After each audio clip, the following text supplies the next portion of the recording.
اشهد لا اله الا الله وحده لا شريك له وان محمدا عبده ورسوله اما بعد.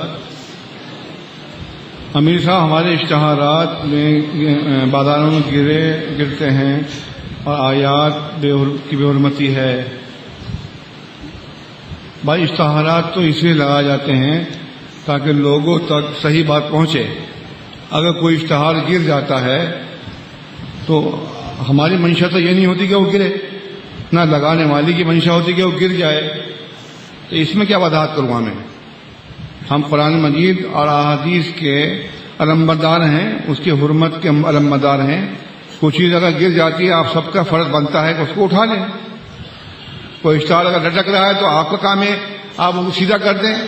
آپ کو شرم آئے گی، آپ کو شرم آئے گی کہ میں یہ بازار میں کیسے اس کو سیدھا کروں، لوگ دیکھیں گے مجھے. تو یہی سوچیں آپ، جن لوگوں نے لگایا جا کے رات کو انہوں نے باقاعدہ لگایا ہوتا ہے. بعض لوگ ویسے بھی اس کو اکھاڑ دیتے ہیں، جو فرقہ پرست ہیں، جو جماعت کے دشمن ہیں. اس میں کیا وضاحت کروں میں آپ کے ساتھ؟ محترم جناب امیر صاحب، اگر جماعت کے کسی ساتھی نے بیعت نہ کی ہو تو اس کے پیچھے نماز جائز ہے یا نہیں؟ بیعت شدہ آدمی کے پیچھے نماز پڑھیں، اور جس نے بیعت نہیں کی ہے اس کے پیچھے نماز نہ پڑھیں. اتنا بڑا سوال لکھ کے بھیجا، یہ کیسے پڑھوں گا میں؟ مختصر سوال لکھ کے بھیجیں، خوشخط ہو، صاف لکھا ہونا چاہیے. سعودی عرب کے علماء اور خلیفہ امیر عبداللہ ابن عبدالعزیز، کیا وہ بھی آپ سے بیعت کریں گے؟ اللہ ان کو ہدایت دے، ہدایت دیں گے تو کر لیں گے. ان کے لیے کیا مشکل ہے؟ جلی کٹھی باتیں نہ کریں، اچھی بات کریں، طنز نہ کریں. سوال میں اللہ تعالیٰ کسی وقت پلٹ سکتا ہے، اس کے ہاتھ میں. ہم اس کے دین کو پھیلا رہے ہیں، اس کے دین کے پھیلانے کے متبندی ہے. اس میں کسی قسم کی جلن حسد والے سوال نہ کریں. وہ بات کریں جو ہماری دسترس میں ہے، جو ہم کر سکتے ہیں وہ ہم کر رہے ہیں. آپ کے کہنے کی ضرورت وہاں نہیں آئے گی پیش. آپ وہ بات کریں گے جو ہمارے ہاتھ میں نہیں ہے. آپ نے جو جماعت بنائی ہے جماعت المسلمین، یہ جماعت اب فتنے میں ہے یا فتنے کے باہر ہے؟ جماعت تو کبھی بھی فتنے میں نہیں تھی. آپ یہ کہیے کہ جماعت المسلمین فتنوں کے موجودگی میں زندہ کی گئی. جماعت المسلمین کو فتنے دندنا رہے تھے، ان کے موجودگی میں زندہ کیا مسعود صاحب رحمۃ اللہ علیہ نے، اور آپ سب نے ان کا ساتھ دیا. اب تو آج ہزاروں آدمی جماعت میں ہیں، 100 سے اوپر مسجدیں ہیں جماعت کی پاکستان میں. بیرونی بہت بڑی بڑی شاخیں موجود ہیں. الحمدللہ ان کو اللہ توفیق دے رہا ہے.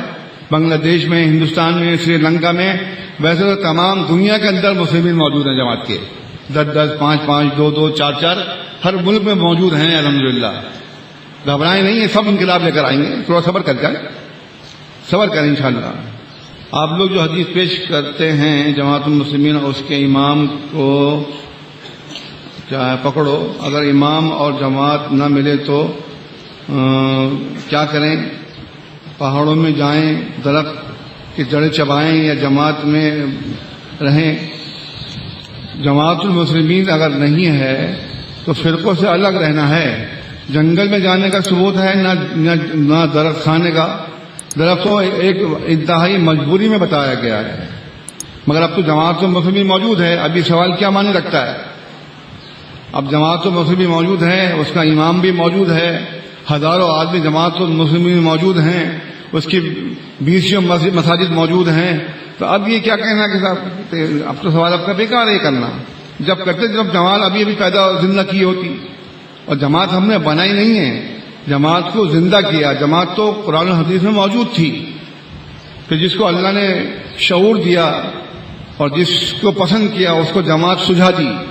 اس نے جماعت کو بتا دیا کہ یہ جماعت ہے جو احادیث میں ہے. باقی کوئی جماعت دنیا روئے زمین پر اور کوئی جماعت کا ثبوت نہیں ہے. اگر وہ ثبوت ہے تو صرف جماعت المسلمین کا ہے، باقی کسی جماعت کا ثبوت نہیں. سب فرقے ہیں. لاؤ پیش کرو. کیا اقامت اور جماعت کے کیا بیچ کے درمیان جو دعا مانگتے ہیں تو ہاتھ اٹھا کر یا دل میں؟ مطلب یہ بتایا جب اقامت ہو جاتی ہے اور صف درست ہوتی ہے نا، تو بعض لوگ وہ ہاتھ اٹھا کے دعا مانگتے ہیں، صف میں سے میں کھڑے ہو کر اس بارے میں پوچھ رہے ہیں. میں اس میں کچھ کہتا نہیں ہوں, کہیں ملتا نہیں ثبوت ایسا کہ کبھی صحابہ کرام رضی اللہ تعالیٰ عنہ نے کہ صفحے درست ہونے کے موقع پر ہاتھ اٹھا کے دعا مانگی ہو, یا جس وقت خطبہ ہو رہا ہو اس وقت ہاتھ اٹھا کے دعا مانگی ہو. ان تمام موقعوں میں کہیں ثبوت نہیں ملتا, تو لہذا میں خاموشی اختیار کروں گا. مسافر کے پیچھے بھی 4 کی بجائے 2 رکعت پڑھ کر سلام پھیر دیتے ہیں. بھائی کون کرتا ہے؟ یہ غلط ہے. اللہ کے نبی صلی اللہ علیہ وسلم فرماتے ہیں, مسند امام احمد کی اور طبرانی کبیر کی صحیح حدیث ہے, جب مقیم کے پیچھے مسافر نماز پڑھے گا تو پوری نماز پڑھے گا. اگر امام 4 رکعت پڑھ رہا ہے تو مسافر کو 4 پڑھنی پڑے گی. سمجھ گئے آپ؟ یہ نہیں کہ آپ نے 2 پہ سلام پھیر دیا, یا اگر آپ آئے تو 2 پڑھ چکا تھا, امام 2 رہ گئی تھی تو آپ 2 میں آ کے شامل ہو گئے تو 2 ہی پڑھ لی. نہیں, 2 اور پڑھنی پڑیں گی آپ کو. ایسا کہیں نہیں ہے. جو ایسا کر رہے ہیں انہوں نے غلطی کی ہے, اس کا ازالہ کریں, اللہ سے معافی مانگیں. کیا داڑھی کٹوانے والے اذان دے سکتا ہے یا نہیں؟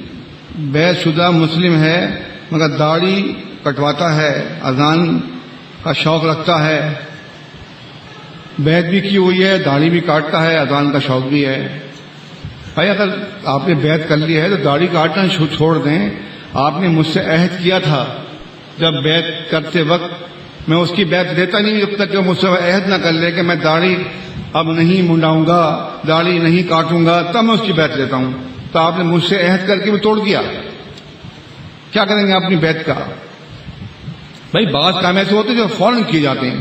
صحیح مسلم کی حدیث ہے, ابو قحافہ رضی اللہ تعالی عنہ جو ابو بکر صدیق کے والد محترم, جب انہوں نے آ کر بیعت کی اللہ کے نبی صلی اللہ علیہ وسلم کے ہاتھ پر, تو بیعت کرنے کے بعد کیا فرمایا کہ ابو قحافہ کو لے جاؤ اور ان کے سر اور داڑھی کے بال کو فوراً داڑھی سے رنگ دو, مہندی سے رنگ دو, مہندی کلر کر دو ان کا. تو ابو قحافہ کو فوراً لے گئے, ان کی سر اور داڑھی کے بالوں کو فوراً مہندی کلر میں رنگ دیا گیا. تو یہ ایسی چیزیں ہوتی ہیں, اس میں کوئی آپ دل کی پیروی نہ کریں, داڑھی پوری رکھیں پھر اذان دیں. آپ کے پیچھے بینر پر پھول لٹکے ہوئے ہیں, کیا یہ اہل بدعت کا طرز عمل نہیں ہے؟ اس میں یہ کوئی نیک کام تھوڑی ہے. بدعت تو اسے کہتے ہیں جو ثواب کی نیت سے کیا جائے, وہ بدعت ہوتی ہے نا. اب یہ پنکھے چل رہے ہیں, قالین بچھی ہوئی ہے, آپ نے اب جہاز سے آئے ہیں تو ریل میں آیا ہے, تو ساروں کی مشکل بن جائے گی. وہ کام جو سنت سمجھ کے نکالا جائے یا نیک سمجھ کے نکالا جائے وہ بدعت ہوتا ہے.